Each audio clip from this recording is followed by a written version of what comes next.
Salut les gens, aujourd'hui je viens répondre à une question qui vous brûle les lèvres. Quels ont été mes favoris de janvier? Eh bien commençons tout de suite. Ah oui, avant de commencer, vous aurez peut-être remarqué que ici j'ai un grain de beauté que je n'avais pas avant. Il y a des jours comme ça, où tu as un bouton tellement énorme que même si tu essayes de le cacher, ça ne va pas.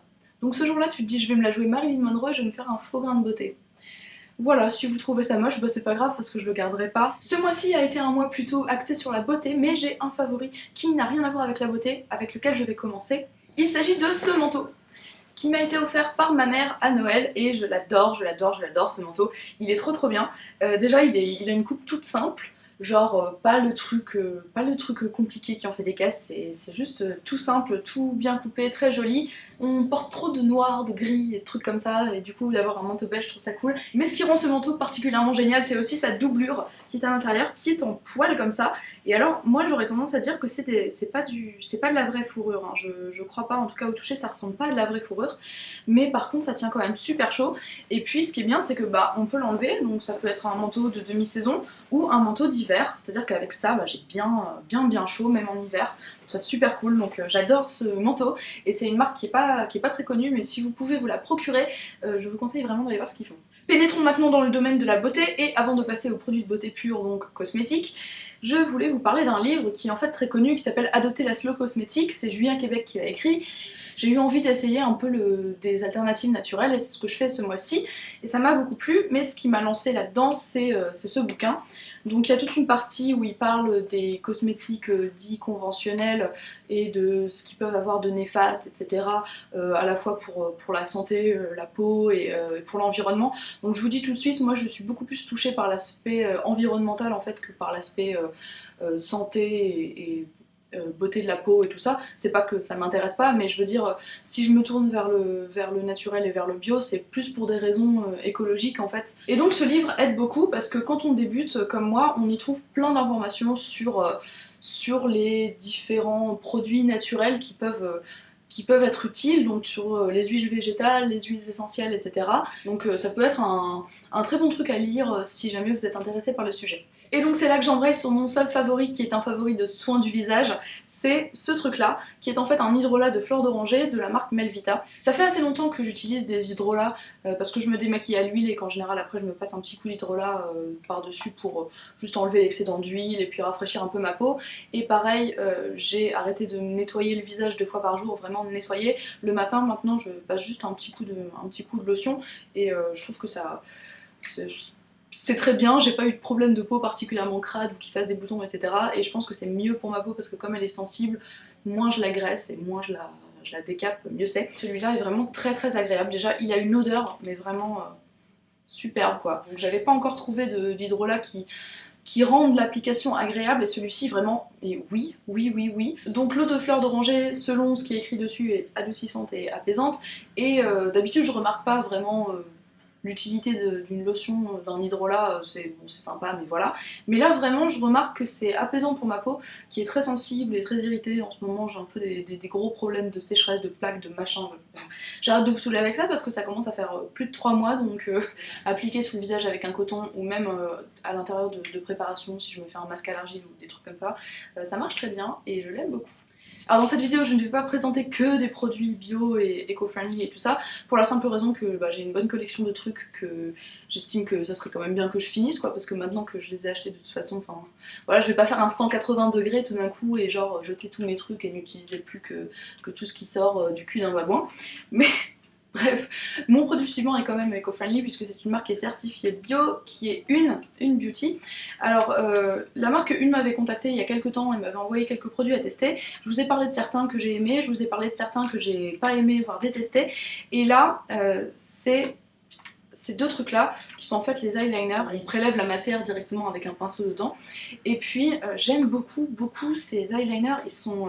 je sais pas pourquoi au début je les avais testés vite fait puis je me disais ouais bon, voilà, mais en fait, je les trouve vraiment super. C'est-à-dire que le fait d'avoir le truc comme ça et de prélever avec un pinceau, je trouve que c'est très facile en fait, parce qu'on en met la quantité qu'on veut, c'est pas comme un eyeliner liquide où on s'en fout partout et tout.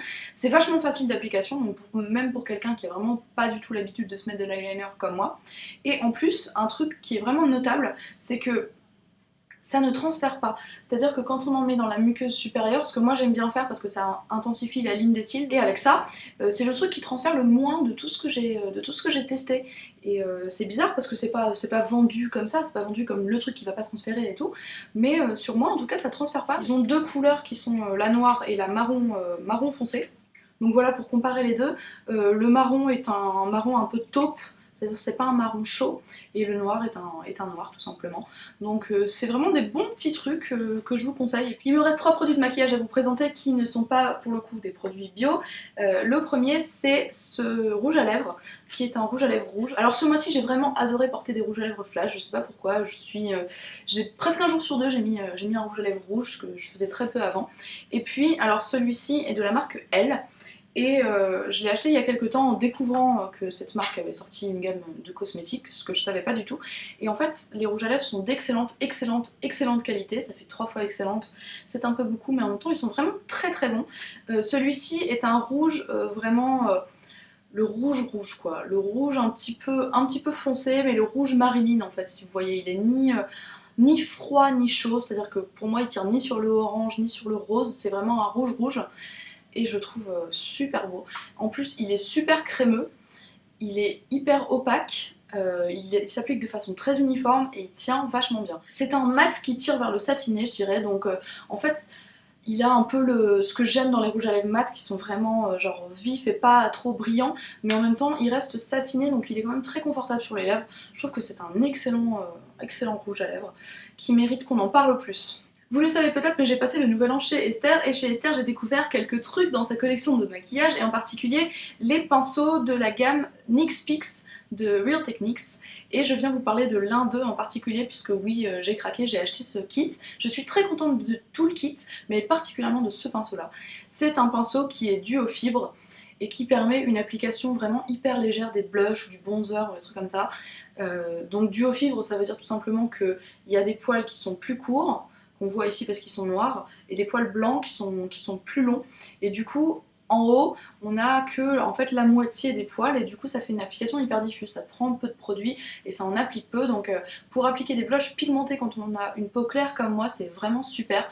En plus il est hyper doux, enfin c'est une tuerie ce pinceau, je l'adore complètement. Et mon dernier favori de ce mois de janvier a été une palette de maquillage, une fois n'est pas coutume, c'est vraiment pas mon genre de vous présenter ce genre de truc. Mais voilà, elle était en solde chez Makeup Forever, et je l'ai achetée 15 € au lieu de 39, donc je trouvais que c'était assez avantageux. Et puis alors, mais pouvez-vous voir, je pense que si je mets comme ça va être flou, mais vous verrez au moins les couleurs. C'est une palette vraiment de neutre, à part au milieu ce bleu qui est hyper beau, alors pas forcément très portable, mais en tout cas hyper beau. Et on a dedans des ombres, la plupart sont mates, mais il y en a quelques-unes qui sont légèrement satinées, celle des côtés particulièrement, donc celle-là qui est un peu pêche, celle-ci qui est taupe claire. Et alors pour se faire un maquillage dans des dégradés de marron, de brun, etc., chose que j'aime beaucoup faire, cette palette est parfaite. Les ombres sont d'une qualité mais incomparable. Vous avez peut-être une chance, c'est encore les soldes, allez chez Makeup Forever, et puis essayez de la trouver parce qu'elle est trop bien. Voilà, cette vidéo de favoris est maintenant terminée. Avant de vous dire au revoir, je passe à, comme d'habitude, un retour du petit concours, 4e mini concours, qui est encore sur le principe de vous faire bénéficier d'objets qui sont chez moi, qui sont dans ma collection et qui ne reçoivent pas assez d'amour de ma part, mais qui peut-être pourraient recevoir plus d'amour de personnes intéressées. Et cette fois-ci, je vous présente une paire de chaussures. Ce sont ces chaussures-là qui viennent de chez Minelli. Et alors l'histoire derrière ces chaussures, c'est pas que... J'achète assez rarement des objets chers que je vais après pas utiliser. C'est pas trop mon genre en général pour les chaussures, etc. Je fais assez attention. Mais ce jour-là, j'avais tellement mal aux pieds, je sais plus ce que j'avais comme chaussures, mais c'était une catastrophe, que j'ai dû m'acheter une autre paire de chaussures sur le tas parce que je devais rester dehors toute la journée et je n'en pouvais plus. Et du coup, je me suis dit, je vais m'acheter des chaussures que je mettrai qui me plaisent. Donc j'ai fini par acheter celle-ci, mais vraiment juste parce que je pouvais plus vivre, quoi, je pouvais plus me déplacer. Et puis en fait, autant je les aime bien, autant je les mets pas, voilà. Elles sont donc en très bon état puisque je les ai mises je crois 2 ou 3 fois en tout. Je vous montre les semelles, voilà, vous en foutez de voir les semelles. Ce sont donc ces chaussures d'un style un petit peu homme, des derbies avec des petits clous comme ça, des détails mordorés. Elles sont sympas, elles sont en daim comme ça. Et la taille c'est du 38 mes amis. Donc si vous faites du 38 et que vous êtes intéressé pour adopter cette paire de chaussures, je vous invite à lire toutes les modalités pour participer au concours qui sont en barre d'infos. Sur ce, cette vidéo de Fabri est maintenant vraiment terminée. Je vais vous dire vite fait ce que je porte sur moi parce que des fois vous me posez la question. Donc je porte un petit top de chez COS que j'aime beaucoup. Je porte sur mes lèvres Raspberry Pi de la gamme des Lip Butters de Revlon. Et j'ai maquillé mes yeux avec une palette de Lily Lolo qui s'appelle Laid Bear et que j'aime beaucoup. Voilà. Et puis mon collier, allez, j'ai oublié de vous parler de mon collier. Ce collier, c'est ma mère qui l'a fait. Ma mère en fait est une créatrice de bijoux qui sont en verre. Et si vous l'aimez beaucoup et que vous avez envie de l'acheter, celui-ci ou un autre de la collection, je vous mettrai les liens vers son Etsy en barre d'infos si jamais ça vous intéresse. Voilà, sur ce, je vous souhaite une très bonne journée, une très bonne soirée et je vous dis à très bientôt. Salut!